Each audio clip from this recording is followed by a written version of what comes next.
大家好，我是议员。5月的玩家社群反馈来了，但是这一个版本呢是韩国讨论区版本。根据我上一个影片呢，我发现到韩国的版本呢跟国际服版本有一点点不一样，有些问题跟国际版本呢是不一样的，有些问题是有重复的。那么既然韩国版的已经出了，我们先看一下韩国版本的写什么东西。首先第一个问题关于装备的，有玩家就提议官方应该要把我们做过几次同样的装备写出来，因为每一件装备呢，只要你重复做5次呢，是肯定有保底会出一件专属装备。关于这个装备的问题呢，如果你是像我这样子只是玩单一兵种，你每一个装备都要做5件的话，或许你还会记得到底做了第几件装备，但是你是混兵玩家的话，有可能你就不记得了。这个玩家说应该要增加这个功能，因为他每一次做一件装备都要做记录。官方答复他们会考虑这个问题，并且开会讨论。目前他们正在努力解决这个问题。我个人觉得其实官方设置这个功能也不会太过复杂吧，只是在做装备的界面上写1、2、3、4、5就可以了。并且我发现到大多数官方他们选择更改的部分呢，都是一些比较简单的东西，一些太过复杂的更改或者是要重新写过编码的东西，一般来说官方他们是不会去做的。那我觉得如果官方反驳这个说法的话，我觉得有几个可能性。第一个呢，就是他可能要骗我们就是可能你做了5件装备，然后他死都不要给你一件专属装备，也有可能嘛。特意不给你专属装备，才可以去赚你的图纸钱、材料钱，还有你精炼的费用。我这样子分析也算是合理吧，毕竟这个东西增加上去真的不会太过复杂。当然这个是我开玩笑啊，也不代表官方真的是这样子想的。第二个问题是关于联盟的，他希望拆除掉联盟的一些建筑物，比方说要塞或者是旗帜的时候，会不会有相关的通知、退还资源之类的。官方答复感谢你的反馈，目前他们在研发这个功能了，会在未来的更新中提到这一点。我在以前有做过R4，但是是很久以前的事情啊，好像是4年前的事情啊。现在我对这一件旗帜、建要塞要花多少的资源完全没有印象。不过通常你的联盟以及建好一些建筑，像旗帜要塞呢，都会有一个通知说消耗了多少的资源。联盟仓库里面也是有记录的。这个返还通知我印象中好像是没有这个东西的。那各位官员，你们觉得增加了这个功能之后会不会比较方便呢？第三个问题，自从更新之后发现到每日任务还有一个这个翻译如果没有错误的话，应该是讲前置，给的水晶明显减少了啊，有这样子的东西没？我好像没有什么印象这样。有做记录的观众可以在评论区给我知道前置的水晶是不是变少了。这个玩家就问会不会通过其他的任务或者是活动获得更多的水晶。官方答复他们暂时不会增加任何新的活动去获得更多水晶，不过他们会把玩家的反馈跟上层讨论。当然的，如果水晶可以获得更多更好啦，这样我们就可以减少氪更多水晶，省多一点钱了。第4个反馈，他说黄金之国的任务比其他的副本活动还要更难哈，我啊，并且非常浪费时间，希望官方可以增加难度选择功能，就可能分成几个等级啊，简单、普通、困难、地狱还有传说。可是对我而言，黄金之国很简单呢。各位你们要知道我是全骑兵去玩黄金之国的，可是我每次黄金之国都可以打满20等级啊，我不觉得黄金之国有什么难啊，但是浪费时间确实是浪费时间啊。但我的角度是觉得我花一点时间然后去拿这个活动里面的一些奖励，虽然那个奖励可能不是特别的好啦，有部分是可以用的，但我觉得已经足够了。可是这个玩家说很难了，有可能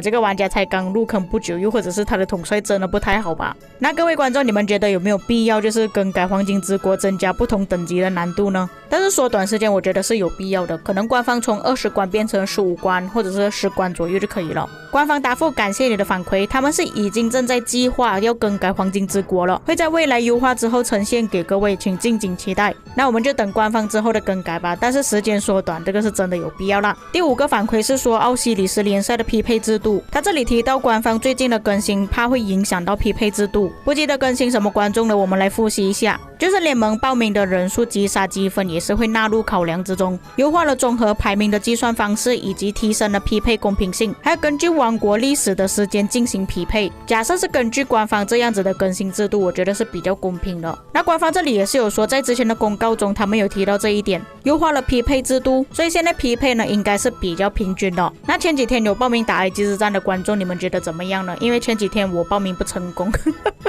我的联盟抢不到报名啊！你们觉得匹配有比较好了吗？还是觉得更糟糕了呢？我个人就只能等这个星期的埃及之战报名，看匹配到怎么样了。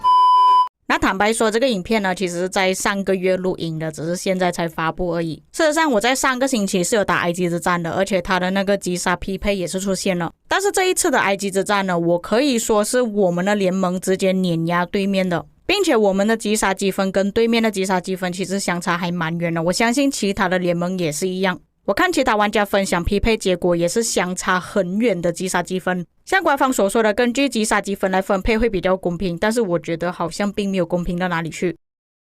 第6个反馈这个东西呢，我也是想要问很久，可不可以在我们 KVK 结束之后回收水晶的时候，让我们的水晶去更换其他东西，比方说加速或者是其他资源。是的，这个我也是很同意。KVK 结束之后都是系统帮你回收的，那之前是回收换成材料嘛，现在回收之后我记得好像是更换成赛季币了，自由度不够高，都是官方自动回收自动转换的。官方回复这个是很好的反馈，他们目前也在讨论着要怎样具体的转换这些剩下来的水晶，预计会在未来的更新中跟大家讨论这一点，所以各位可以期待一下了。尤其是那些刻满水晶，我觉得他们有的水晶应该是蛮多的，因为一些刻满水晶的玩家呢，通常是在关6开放了一段时间之后，水晶科技就全满了。那个时间算下来的话 ，KVK 应该还剩下20多天左右，剩下的时间打野蛮人、打城寨、完成驻地任务，应该可以拿到不少。而且在征战成就那边，你都已经把那些预备箱都换完了，所以这些多余的水晶是真的没有什么用处。换成赛季币真的有强制的感觉，那不如你给我去换其他东西。